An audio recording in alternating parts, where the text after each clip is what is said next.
Assalamualaikum dan selamat pagi murid-murid. Pada pagi ini murid-murid akan bersama dengan cikgu iaitu Cikgu Rosida binti Husin dari Sekolah Kebangsaan Parang Puting. Kita akan belajar pada pagi ini ialah Sains tahun 5 di mana cikgu akan menerangkan kepada murid-murid iaitu unit 3. Tema kita adalah Sains Hayat dan tajuk yang cikgu pilih bersama dengan murid-murid pagi ini ialah tajuk haiwan. Okey murid-murid, jom kita tengok apa yang kita nak belajar hari ini. Okey, sebelum kita teruskan pembelajaran kita tengok pada standard kandungan dahulu. Di mana dalam standard kandungan ni, murid-murid akan belajar kemandirian spesies haiwan.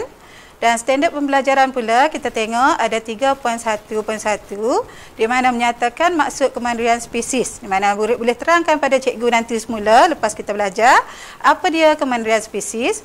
Lepas tu 3.1.2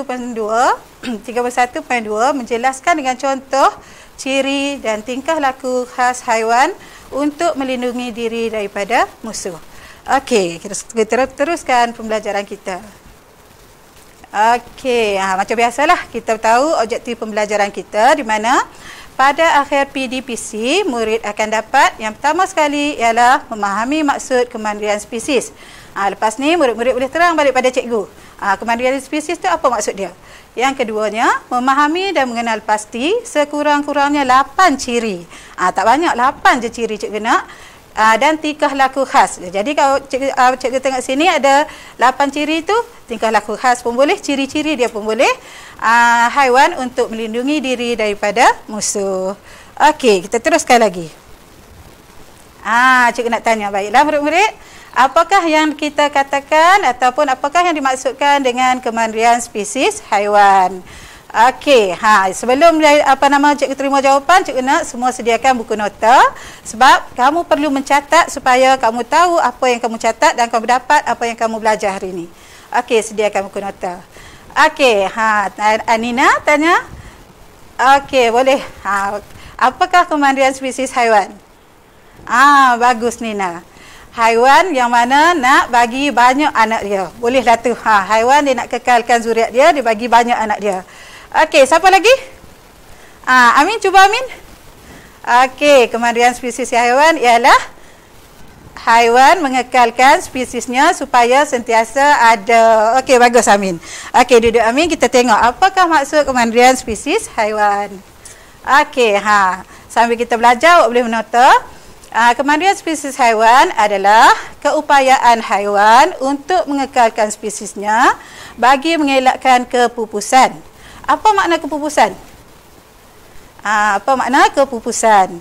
Okey, Naim, cuba jawab Naim. Kepupusan ni mati. Okey, mati tu ada lagi zuriat dia. Pupus ni maksud dia habis langsung, tak ada dah.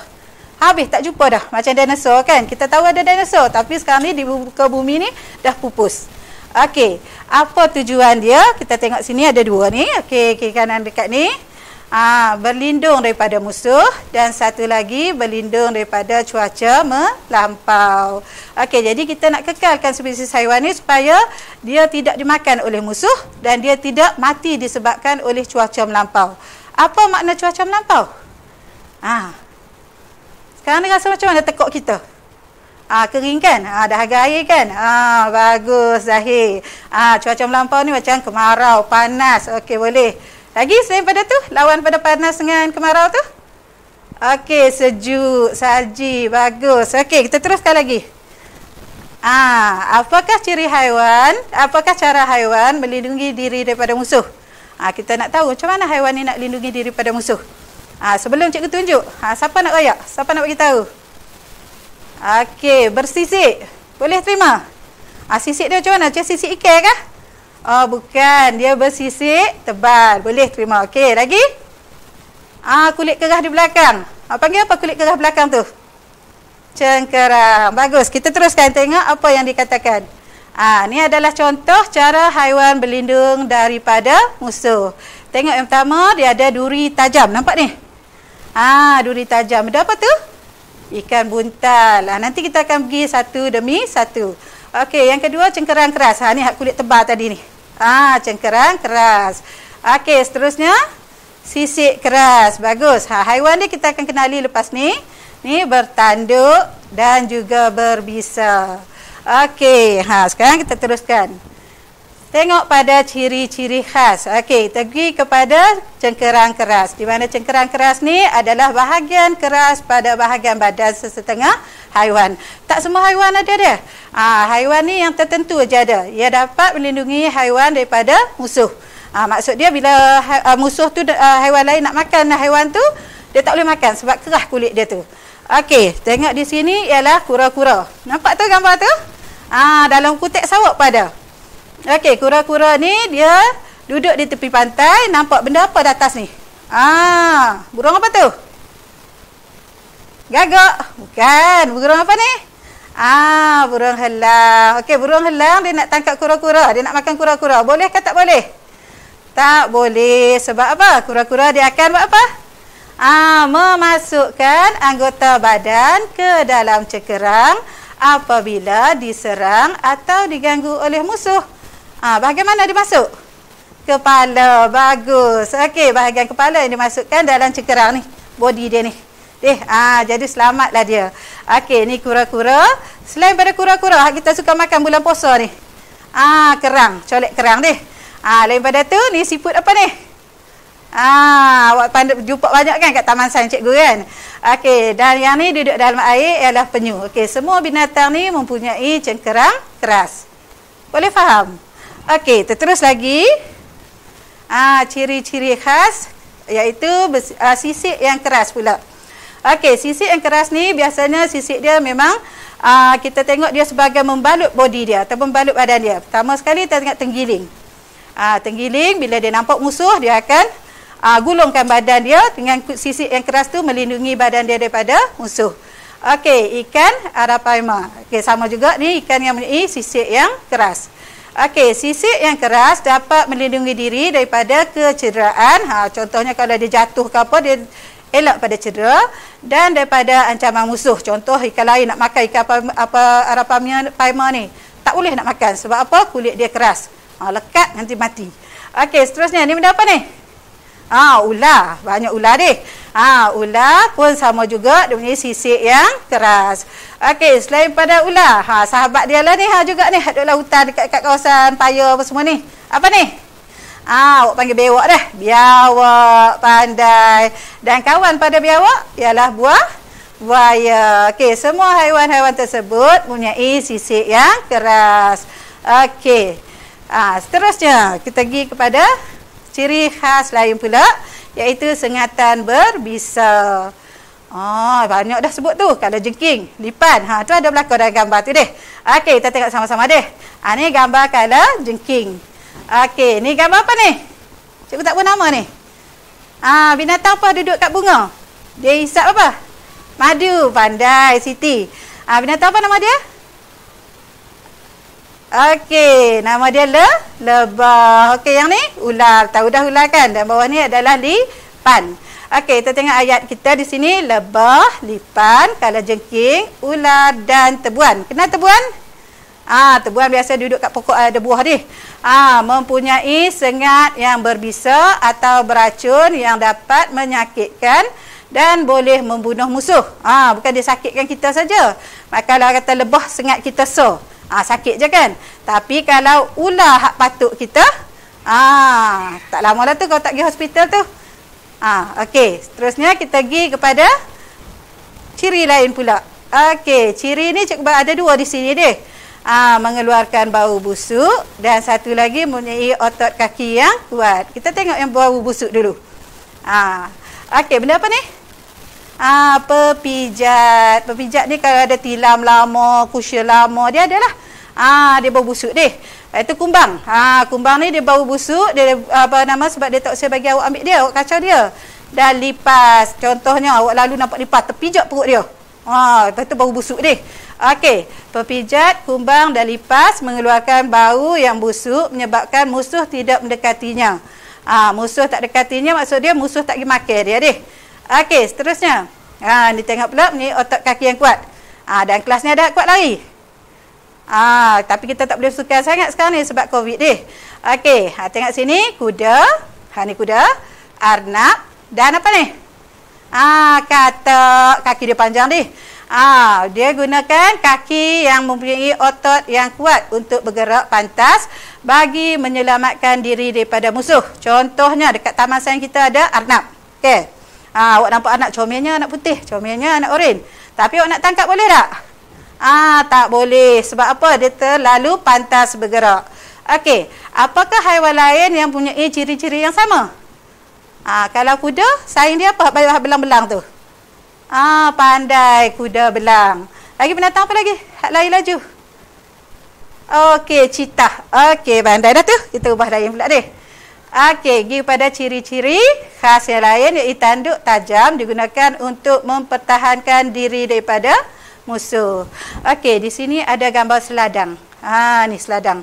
Seladang ni mempunyai tanduk yang tajam. Dia nak melindungi diri dia nak melindungi kawasan makan dia akan guna tanduk dia untuk tanduk musuh. Ni rusa. Siapa pernah makan daging rusa? Ramai pernah makan daging rusa. Buat apa? Goreng, sup. Okey. Rusa ni dia tak usah bagi orang ambil dia, orang tangkap dia ataupun ambil daging dia, dia akan gunakan tanduk dia ni. Nampak tak tanduk dia bercabang-cabang ni? Untuk mempertahankan diri. Selain pada daging dia, tanduk dia pun nak juga ni. Buat apa? Buat perhiasan. Awak tengok kan, kadang kita tengok di rumah orang dia buat tempat sangkut baju. Kan? Tu perhiasan. Jadi rusa ni dia perlukan tanduk dia ni untuk melindungi diri. Okey, kerbau pun sama juga deh. Kalau kata dia duduk di kawasan padi ni, ada apa-apa bagi kat dia, dia akan gunakan tanduk ni untuk melindungi diri dia. Okey, samalah juga dengan lembu dan juga badak sumbu. Okey, kita tengok ni, tanduk tajam digunakan untuk mempertahankan diri daripada musuh. Okey, haiwan-haiwan ini mempunyai tanduk yang kuat dan tajam untuk melindungi diri daripada musuh. Okey, seterusnya. Ciri-ciri khas yang lain ialah menyamar melalui warna badan yang sama dengan persekitaran. Okey, ni zaman cikgu dulu cikgu nyanyi mentadak mentadu macam mana Amin tidur. Jadinya sekarang ni kita tengok pula di mana mentadak ni, tengok warna dia sama tak dengan daun? Sama dengan daun. Jadi dia boleh menyamar. Jadi kita tak tahu kata ada dia di situ. Contohnya haiwan lain nak makan dia, okey. Bila dia nampak sama je, tak nampak pun mentadak ni. Jadi dia mempunyai ciri penyamaran. Samalah juga dengan belarang ranting. Nampak tak ranting kayu ni? Okey, ranting kayu ni belalang dia. Awak tak nampak? Ni belalang lah ni atas ni. Sebab tu panggil belalang ranting. Nampak serupa ke? Belalang dengan ranting. Tu sebab tu kata penyamaran. Ni apa ni? Pokok. Sesumpah. Okey, sesumpah merupakan warna hijau juga. Dia duduk kat daun hijau. Kadang-kadang awak pun tak khabar deh. Duduk di tepi pagar rumah awak ada daun hijau, ada sesumpah pula. Okey, dan last sekali ni hak kita duk lukis masa seni lukis ialah rama-rama. Kita buat corak di belakang dia ni adalah mata yang mempunyai mata palsu. Kita nampak macam dia tengok kita je. Padahal bukannya. Ni adalah mata palsu. Okey, seterusnya. Apakah perbezaan ciri-ciri khas dan tingkah laku khas? Tadi kita nak ciri-ciri yang ada pada haiwan. Sekarang ni kita nak tingkah laku. Okey, bagus Nina. Okey, tingkah laku ialah apa yang dilakukan oleh haiwan tersebut ataupun tindakan dia. Okey. Tingkah laku khas. Tengok sini. Mengembangkan badan. Macam awak marah kat orang kan? Nak marah orang. Okey, tengok ikan buntal pun macam tu juga. Tapi ikan buntal ni hebat lagi. Dia ada duri badan dia. Lepas tu apa dia boleh buat? Awak tengok ni, bawah sekali cikgu baca dulu. Ikan buntal mengembangkan badannya yang berduri dan beracun. Bahaya tu. 3 kali ganda untuk menakutkan musuh. Jadi dia nak marah tu kat, kembangkan body dia 3 kali ganda. Kalau cikgu nak marah buat gitu boleh tak? Okey, seterusnya kita tengok pula apa ni dia kata ni. Landak. Okey, landak buat apa pula? Landak memecut masuk ke dalam sarang bawah tanah. Landak dia duduk dalam sarang bawah tanah dia. Jika diserang. Tapi kalau dia gagal melarikan diri, apa dia lakukan? Landak akan mengembangkan duri pada badan dia. Dia buka dia punya duri belakang tu dan menakutkan musuh. Kalau musuh tu mari dekat dia, dia cucuk musuh tu. Boleh faham? Okey, jadi sesetengah haiwan seperti ikan buntal dan landak mempunyai bahagian berhujung tajam dan keras dipanggil duri pada permukaan badannya. Okey, seterusnya lagi pula. Yang ni. Ni banyak kat rumah awak ni. Pedagang apa ni? Okey, cicak. Cicak-cicak di dinding. Nyanyi darjah 1, okey. Tingkah laku khas memutuskan anggota badan. Di mana diputuskan ekor apabila diserang atau untuk mengelirukan musuh. Kadang-kadang kita sapukan, tup, jatuh ekor cicak. Cicak tu tak mati, dia melarikan diri, tapi ekor dia telah jatuh. Okey. Tingkah laku khas yang lain, yang ni awak suka makan ni. Sotong apa? Buat sotong macam-macam lah, sotong tupat lah apalah ni. Okey, dalam badan sotong dia ada satu dakwat hitam. Okey, dakwat hitam ni digunakan untuk melepaskan diri daripada musuh. Sotong duduk dalam apa? Bagus, dalam air. Okey, dah sungai pula. Okey, air. Okey. Kita tengok kalau sotong dia duduk dalam air, musuh nak makan dia. Jadi dia pancutkan dia punya dakwat hitam tu. Bila dia semburkan dakwat hitam tu, jadi musuh dia tak nampak dah dia. Tak nampak dia bolehlah melarikan diri. Contoh di sini ialah sotong dan gurita akan menyembur dakwat hitam ke arah musuh apabila diserang. Kemudian haiwan ini akan melarikan diri dengan pantas untuk menyelamatkan diri. Jadi tak ada lah orang lain makan dia. Selamatlah dia. Okey, benda apa ni? Ulat bidar. Bukan, kita panggil ulat gonggok. Okey, dalam bahasa buat bakunya ialah ulat gonggok. Tingkah laku khas dia ialah menggulungkan anggota badan apabila berasa terancam. Contohnya awak pergi tandas kan? Kat tandas kita tu nampak ulat. Srek, panjang dia lalu. Awak pergi dekat dia, digulung bulat je. Sebab apa? Dia berasa, ada orang ni. Jadi dia pun gulungkan body dia. Okey, ulat gonggok. Ni ulat gonggok. Ni tenggiling. Dan, awak sebut apa ni? Hedgehog. Menggulungkan diri dan pura-pura mati bagi melindungi dirinya daripada bahaya dan musuh. Okey. Tengok pula di mana? Ni. Saya takut. Oleh itu, saya akan memasukkan anggota badan ke dalam cengkerang apabila berasa terancam. Dia ada macam topi besar atas ni. Ni kita panggil cengkerang tadi ni. Tingkah laku khas dia memasukkan anggota badan ke dalam badan dia tu, bawah cengkerang dia tu kan. Okey, ni apa ni? Kura-kura. Yang ni penyu. Pandai ni, penyu dengan kura-kura. Okey, lagi? Tingkah laku khas selain daripada dia serang apa semua, dia juga ada kawan. Pernah dengar kan? Apa yang penting? Kerjasama. Okey, jadi hidup kumpulan ni untuk melindungi diri dan mengurangkan risiko diserang oleh musuh. Okey, bila ada kawan-kawan yang ramai ni, macam ni, chimpanzee ni duduk sekali ni, dia dapat bekerjasama melindungi ahli kumpulan dia. Jadi dia tak berasa terancam lah. Kalau kata harimau mari pun, dia akan bunyi kuat-kuat kan, dia halau harimau tu.